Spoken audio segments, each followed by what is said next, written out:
Hi guys, welcome to Hampshire Outdoors and Survival. So this intro's being filmed in the room because I came back and I did a little bit of research. So I had a bit of a wander around this place today. It's local to me.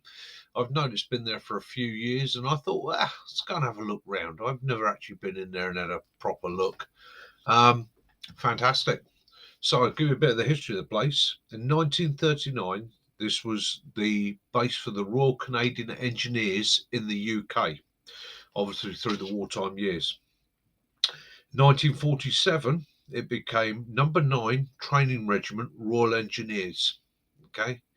Then from 1959 to 1970, it was number 1 Royal Engineers Training Regiment.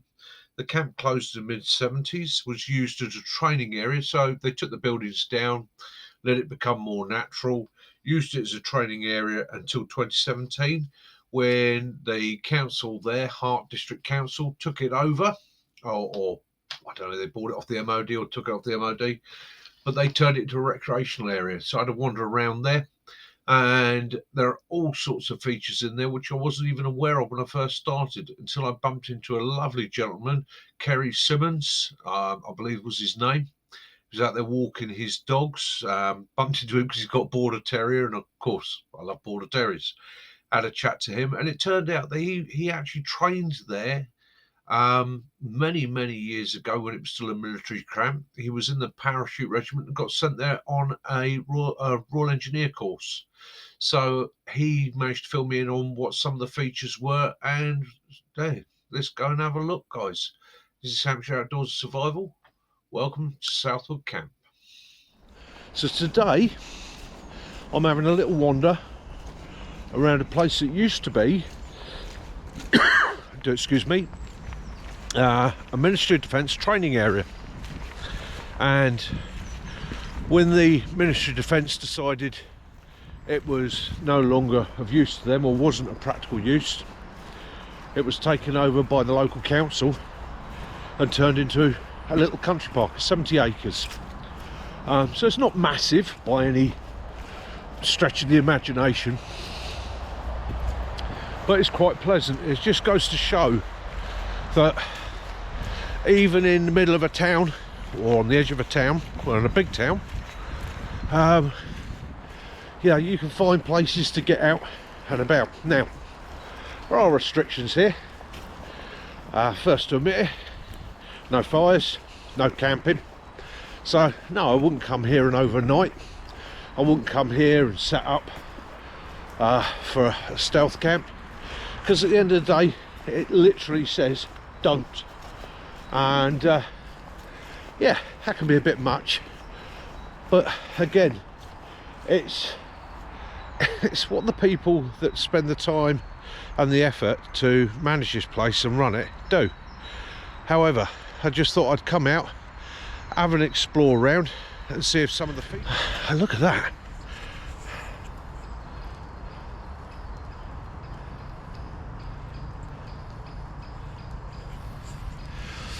It's quite an interesting avenue of trees. That obviously used to be at some time a roadway or trackway. You can tell by the mature trees that are growing down the edge of it in a dead straight line both sides.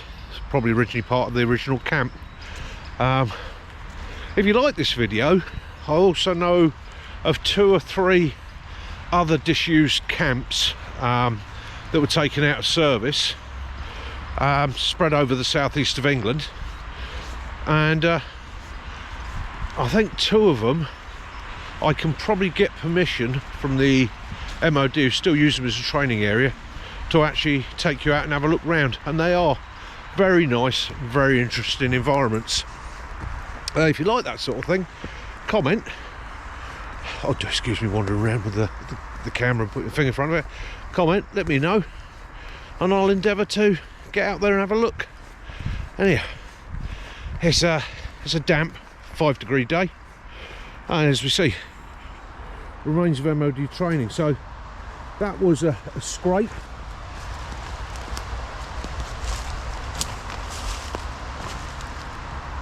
Another one dug out there. So the ground around here is full of little scrapes and tunnels and dugouts. I also know of a place that used to be used for a lot of serious military training back in the 70s, and a lot of the original features like bunkers and that they dug and made and trenchings are still there. So I'll try and get you out and have a look. So here we have dead silver birch.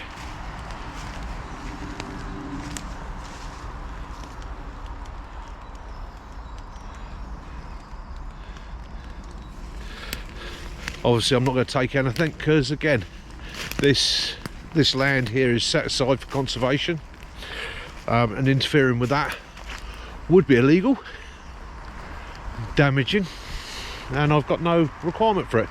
It's a nice bit of silver birch bark there, and I suppose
I'm not normally one for graffiti, but I've got to say that is pretty damn awesome.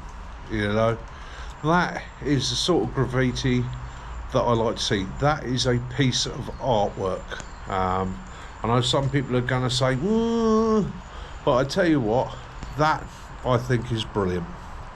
Have another look there.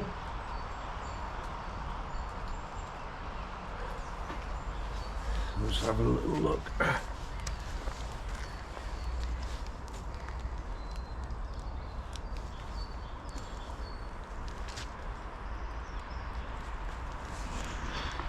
No idea what they're originally used for, but I'm out on my wander and we found a nice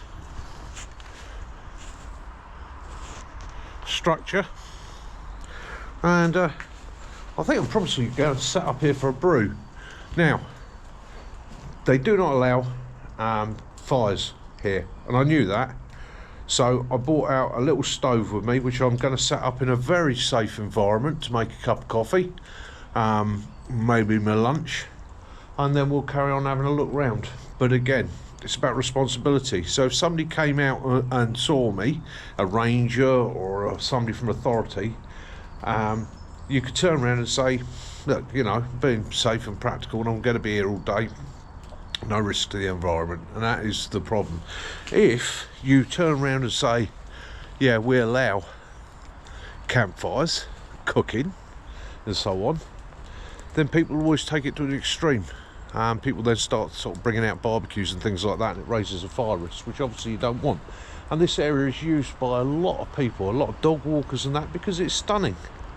Anyhow, let's set up, let's make a brew. We've got a little bit of shelter over our head, so if it starts to hammer down it won't be too bad. So we'll get organised, get set up and get a brew on. Mickey out.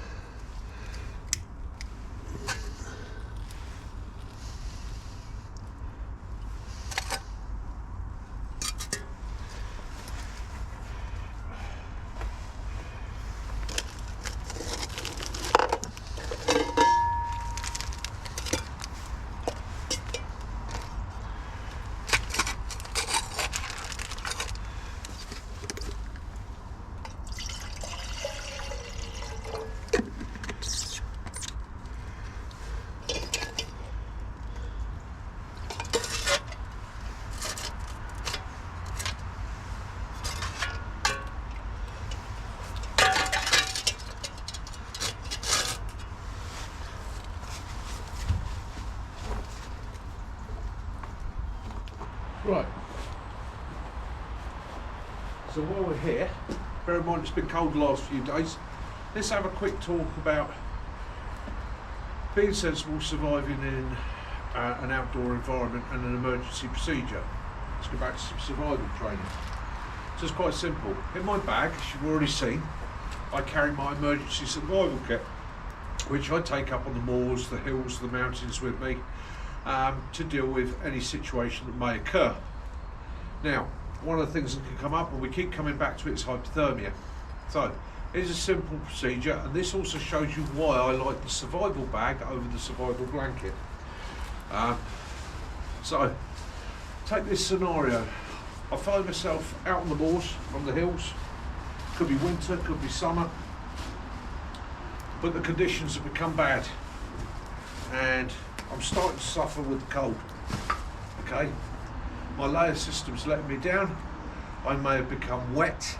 It may be now raining. It may be now windy.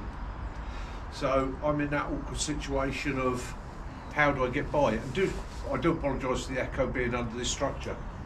So survival blanket, which you've seen me take this one out and use it for training. So it does take up a fair old size. Then you can climb into this and use it as an emergency sleeping bag. But the other thing you can do with it is come down to the foot end, take the knife,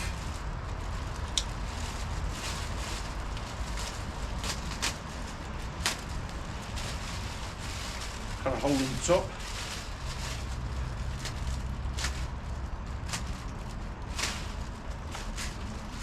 cut a hole in the side,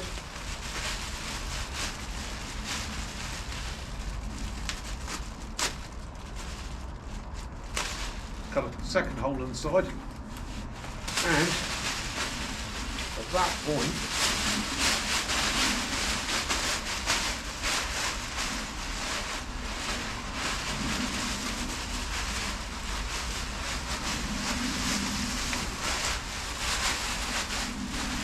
you have just tucked yourself into a thermal blanket. Now this was going to keep the core temperature around your body. It's going to get warm very quickly. You can then pull the excess up, or if you need to, drop the excess down, tie it off in a knot, but you can allow yourself to walk, make it as low as you need to make it.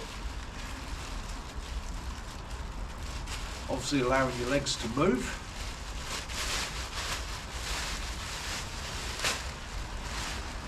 Take your wet jacket, your wet coat, whatever you've got, lay it over it. It's going to stop any more moisture coming through to your body. It's going to keep the wind and the rain off. And then by putting it under your clothing, right, under your outer jacket or whatever you have, you're protecting it. Bear in mind, these are made from mylar. And mylar is not the strongest material in the world. Okay? So by tucking it under there, I'm protecting it, right? I'm creating a thermal layer inside that's going to keep wind off, it's going to keep cold off, it's going to keep rain off. My body temperature in this is already starting to build. So I feel it getting warm. I'm even feeling warm around my backside, my thighs, my groin. I can feel the temperature within this is starting to reflect my body heat back in, okay? And now I can get off and walk. Now, bear in mind what we said before about body temperature. If you're going to do this and then keep moving, you've got to think about regulating your body temperature. If you find yourself starting to get hot and sweaty, lift it up, pull yourself down, right? If you need to, drop it back down, regulate it, self-regulate it, okay? There are guys that cut a slot down here, and I'll open that out. Tend not to, because I'm using it for worst case scenario. Once it's cut, it's cut. But again, if you've got your duct tape with you, you can always seal that back up if you need to make a sleeping bag over your shoulder. You can produce the same thing using a hypothermia blanket or a reflective blanket, cut a hole in the centre and make it in a poncho form. Just try and cut the holes to your arms, and it is just putting that reflective layer under your jacket, under whatever's wet, to push it back to your body. Now, I try and keep a clothing layer between this and my body, whether it be my shirts, whether it be a thermal layer, whether it be a t-shirt. Even if it's damp and moist, try and keep a layer between it, because this, when it's in contact with your skin, if it has cold air blowing on it, the cold air or the cold will transfer through. Okay, it reflects body heat, it doesn't prevent it. Okay, so if this gets cold, you place it on you, you're cold. Okay, you could put it outer. If you put it outer, the insulating layer here is going to prevent the heat from getting to this to reflect back to your body. By doing it this way, this outer layer is helping to prevent any more cold coming in and chilling this material, whilst this material is reflecting your body heat on the inside back onto yourself. And that is the art of survival. So there you go, just a tip from Mickey. See what you think of that, give it a try, and again, practice these skills when times are good, right? And then when times are bad and you need it, you're confident in the procedure, you know it will work, and that confidence goes back to our will of survival. It's, I can do this, I can handle this situation. It's fine reading about it, it's fine learning about the techniques and watching, let's get too warm, my videos and everybody else's videos. But if you don't practice these techniques and these skills yourself, when you come to need it, you start to question yourself. You start to question the technique. You start to question the method. Is it really going to work? Is it worth me getting cold for 30 seconds, freezing my arse off to get this rigged up around me to prevent hypothermia? And again, the blanket, it's reusable. Roll it back up tight, right? Stuff it with my kit. I cut holes in it. It doesn't mean it's of no use to me. That will probably go back in my car kit. If I've got a casualty and I need to cover the body, I can cover the body, stick their head out through the hole once I've assessed them, and try and prevent them from getting cold. Okay? So that's just a simple little tip. Again, your poncho's going to do the same thing. Okay? Your poncho isn't a thermal reflective layer, but by putting it on, you're preventing that cold wind getting onto you and the cold water getting onto you. Right, time for a coffee. Let's get into our coffee.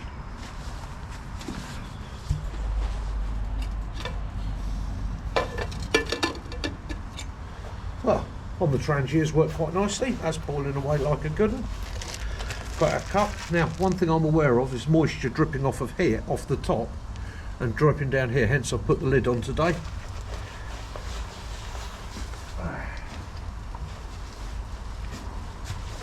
And I'm being careful where I place my cup, because obviously I don't want it to get contaminated.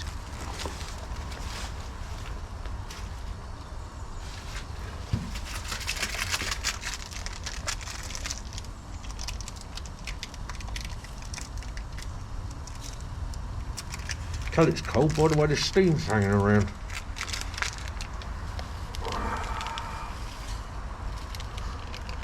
Coffee white too. Why? Because that's what you like.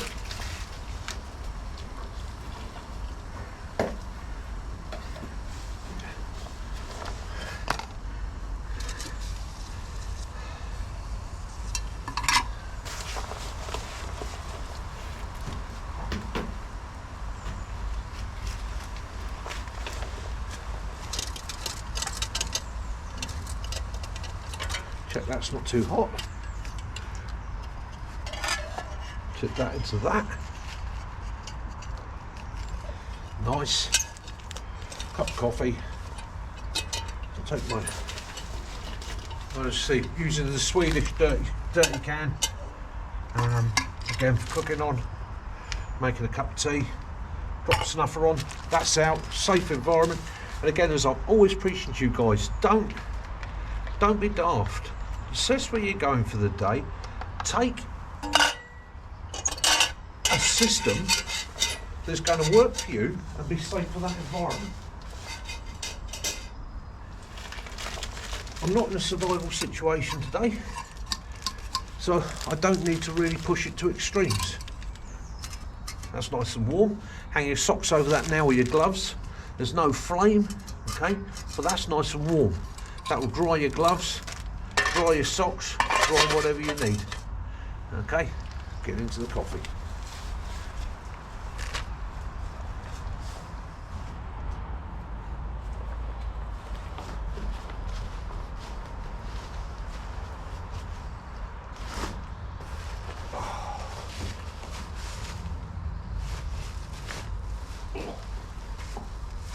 So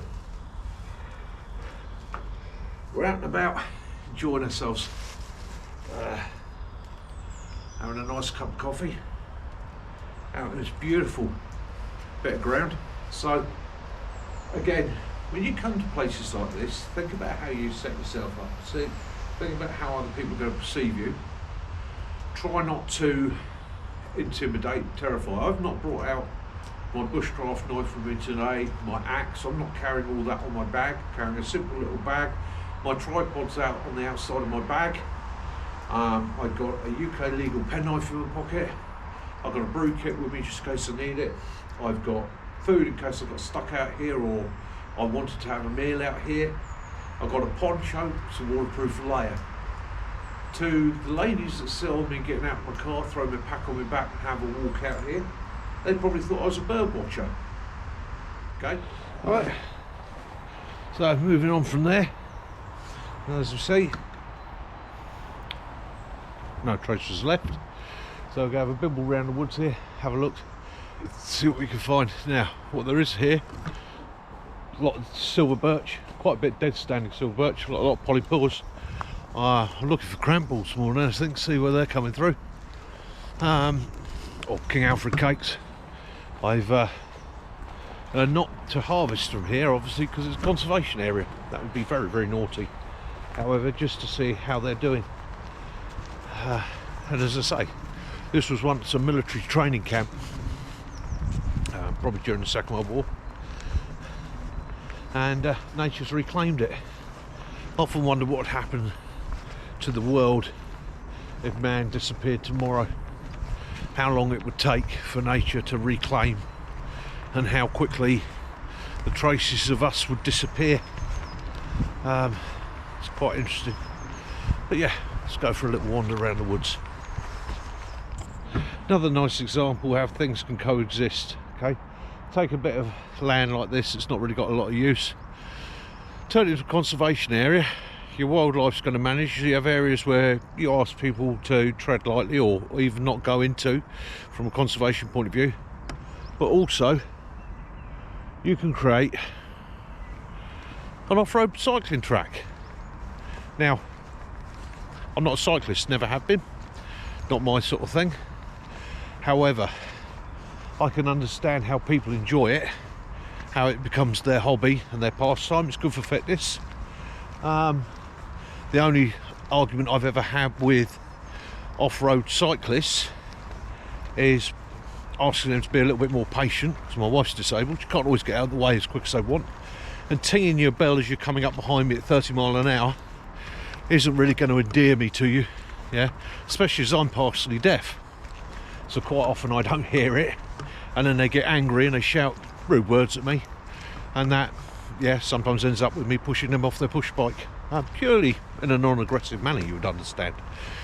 So yeah, it's about sharing. But if, like they've done here, you give people somewhere where they can come and enjoy that, separate to the footpaths, it means everybody gets to share it. It means the walkers can walk on the paths, and these are nice wide paths, well maintained, so there is no reason for a cyclist to have a problem. We're coming into a meadow area they've created, where they've created a butterfly park. So you've got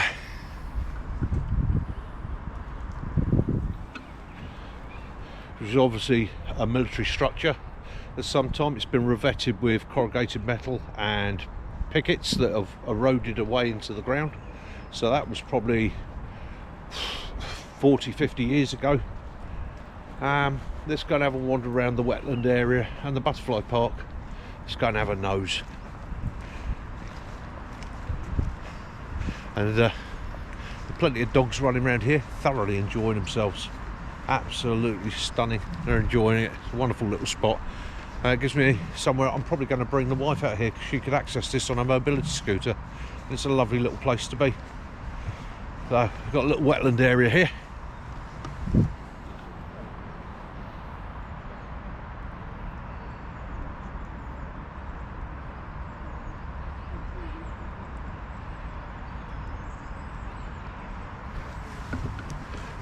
Nice little wetland area. Let's see if I can find any sign of any frog spawn or life going on.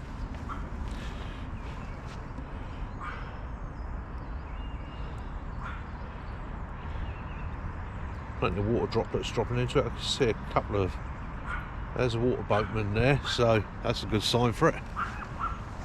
That's a very good sign for it. I'm being shouted at by a little dog, a little wolf who's having a right old shout at me, and a border terrier from the looks of it. It looks very similar to how my Boo looked, who I unfortunately lost a couple of years ago, but she's a lovely little character. Yeah. He's over there, sweetheart. Oh.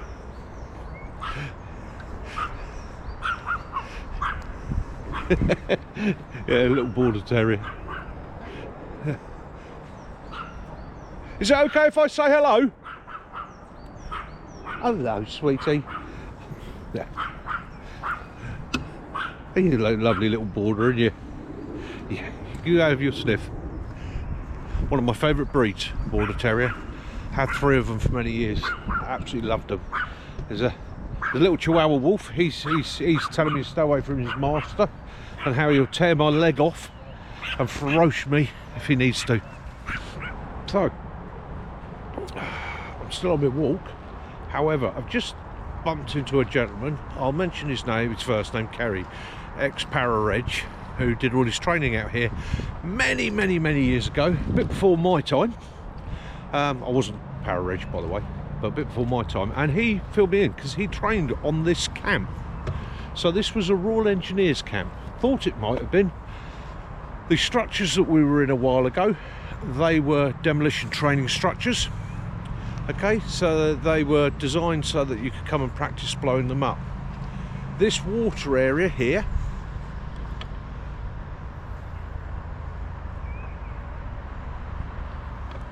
which has now been converted to a butterfly meadow, was actually what we would have called a big bridging gap. Okay, so this is where they built Bailey bridges, pontoon bridges, and so on. This is where they were trained to do it. Okay, so again, these probably quite deep actually, so that when guys fell off they didn't injure themselves. But again, history is here. So those structures we were under were dem structures. This was a bridging area, and I've been told that if I walk down this way, there was the area where they used to train to do all their cordage.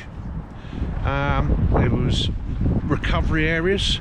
So that area I looked at that looked like just a big hole with water in it, I think would have probably been a recovery area. They would have covered all the basics here. And apparently this was a huge camp. Now, during the Second World War, it was a Canadian camp. So any of you out there from Canada or America or even Britain that may have relatives that are, excuse the guy hollering at his dog, put it on the lead, learn to control it properly, don't scream at it, it's not fair on the dog. Those of you may have relatives that served during the Second World War or just after the Second World War, have a chat, find out if they were based at Southwood camp. Right, because this is where we are. This would have been Southwood Army camp during the Second World War, which would have been a Canadian camp, and then went on to become an engineers training camp, or may have even been an engineer training camp for the Canadians. And by all accounts, huge, was massive. So we'll have a bimble round, see if we can find anything else of interest for you. Mickey out. Yeah, so now quite a dense wooded area. The light's not brilliant, however hopefully I can get to show you some of these features. So one of the bread and butters for the Royal Engineers was bridging, crossing structures, demolishing structures. And here we have a large ditch runs through here. It's revetted, so that would have been built by the engineers. So as part of their training, they revetted it. And revetting it is using basic metal stakes and corrugated metal to bank up soil and structures. I have no idea what this is used for. I can only surmise looking at the structure and the features around here, but we'll drop down into it.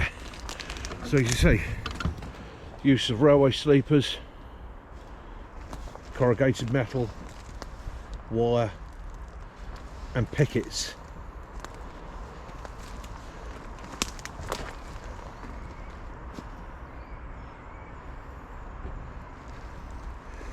Okay, there's steps out, so they would have been put in there for a purpose. But looking at this feature here, this ramp feature has another ramp feature a good 25 yards away.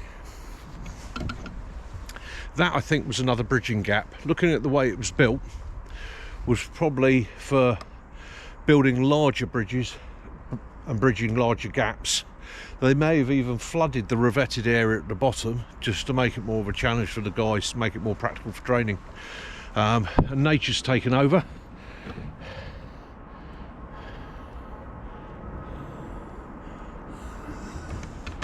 I'm just wondering what's holding that pine tree up.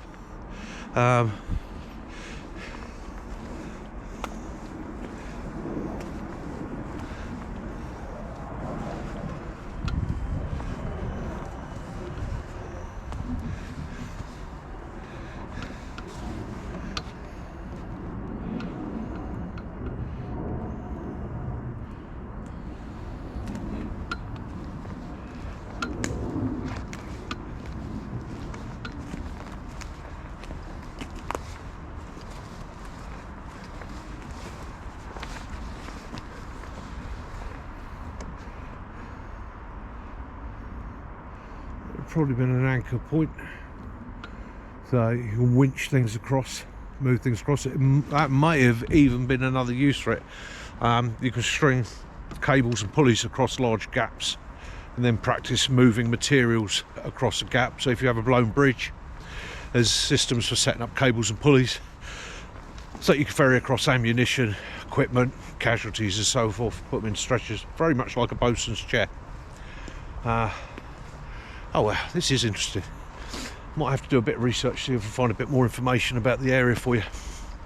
And yeah, we'll go with that. So, they're thinning the silver birch out. So, as you can see, the silver birch grows quite densely. It's the first tree to really get a grip in northern areas. And it grows fast, it grows thick, and then it tends to block out the light and take over. But it has a fairly short lifespan, so by the time it's been there for 50, or a lot short lifespan in space trees, 50-60 years, it's mature and it's coming down, and other trees are then pushing their way through. Obviously a lot of conifers around here. We're on a sandy soil, so we have a lot of conifers, lots of different species, Scots pines and so forth. They're all grown around here. And again, absolute loads of silver birch. Wonderful stuff. Oh, there we go.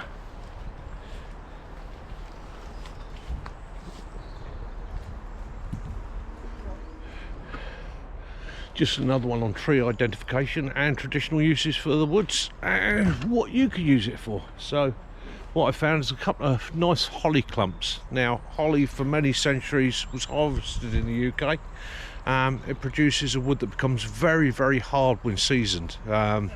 Actually at one point got referred to as British ironwood because of its uses. It was used for making hammer handles, axe handles and so on. So holly there, it's many, many uses. Traditionally, the old medieval uses was for animal fodder. So the leaves high up on a holly aren't spiky. It's only the lower leaves that tend to be spiky. Right, and as you can see here, not always spiky. Towards the tips of the branches can be spiky, but it was used as cattle fodder. Now,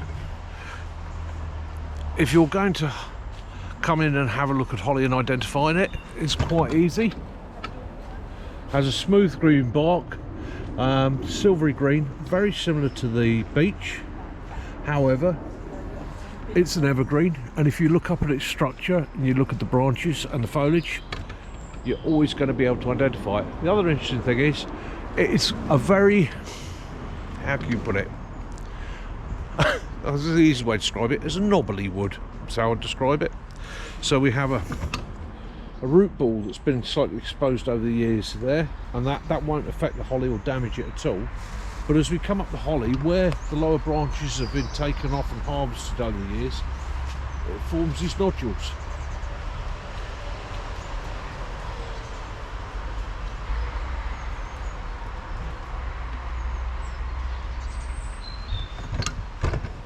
One time, people would purposely do that to the holly, harvest it, season it. As I said, it's a very, very strong wood when seasoned. But those knobbly ends would then form clubs. When we go back to the 17 and 1800s, it was quite common for people to form clubs for police officers, self-protection, walking, or making walking sticks with a gnarly knobbly end purely for self-defense. Okay, again, that would be illegal today. But again, that was a period in time when people had to try and protect themselves. There wasn't the policing, there wasn't the protection out there. And again, if you look at a holly, quite often you'll find that it bows over, and you can walk inside the holly and it will give you a level of protection from the elements. New shoots there, again, which can be straightened. They're sun chasers, so they're looking for the light, hence they're very, very straight. So traditionally that would be going straight, and they put a curl in the top by bending it around a disc, and they would work it over, so eventually that would form a crook, and as it grew over a couple of years, you'd have the crook set in it.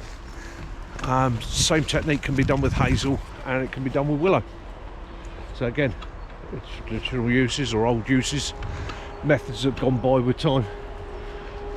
So there's holly. That was a tree identification for today. Just trying to get lots of information out there for you. Try and make it too boring, make it interesting. Miserable day, but quite a fun day. So far I've met a Jack Russell Cross Dachshund. Lovely little character, didn't want to know me at all. He was doing his own thing. Lovely couple. I met an elderly Border Terrier who, like all elderly Border Terriers, completely aloof. Nope, I'm off sniffing, doing my own thing. I've been told to stay away by a Chihuahua who's being very protective to his owner. Not a problem with that, I respect that. So it's been quite a fun little walk. We're coming back to the car park now. I shall head home. I will try and gather what information I can about Southwood for you. So there will be a bit of a section on this where I'll be reading out some information. Or, no, actually, what I don't, I'll give it to you Sunday. So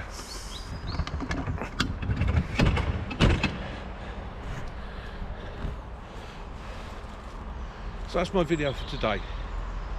This has been Mick, Hampshire Outdoors and Survival. Hope you're having an awesome day wherever you are. Hope your family and you are good. Remember, love those you do, forgive those you don't, and always, peace and light be upon you all. Have a fantastic time. Join me, 7 PM, right? Hampshire Outdoors and Survival. What I would say is probably my first proper live chat. So, yeah, come and join us. Bring a beer, bring your brew, bring your scoff. Let's have a natter for an hour or so. Let's have a chat, throw in your ideas, join the community, have a bit of fun, have a bit of goss, make some plans. Yeah, have some giggles. Bring your ideas, throw them in. Anybody know any good bushcraft jokes? Bring them with you. We'll throw them out on the channel. This is Mickey. Have a great time. Speak to you Sunday. Mickey out.